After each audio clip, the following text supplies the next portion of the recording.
we know you have a lot of great, gifted economists at the Federal Reserve that furnish you data on every trend on prices and prices that would tend, dealing with inflation, price stability in the world, and how it affects us here, everybody. The Fed obviously missed the trends there.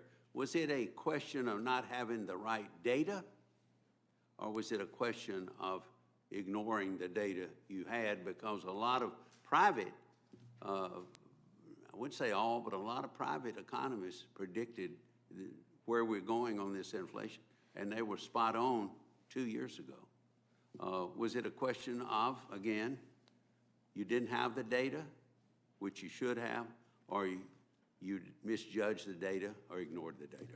No, it was not about data at all. This is really what it was about. When inflation really just about barely a year ago, in March of last year, started to move up quickly, central banks and macroeconomists really overwhelmingly looked at that as like a supply shock, like an oil shock. And what the textbook says is the shock's going to come and it's going to go, and you shouldn't react to it. And so we looked at it that way. And I would say by the middle of last year, we started to move away from it, and we moved away from it at an increasing rate of speed. Hindsight says we should have moved earlier, and that turned out to be wrong. Not maybe conceptually wrong, but it's just taking so much longer for the supply side to heal than we thought.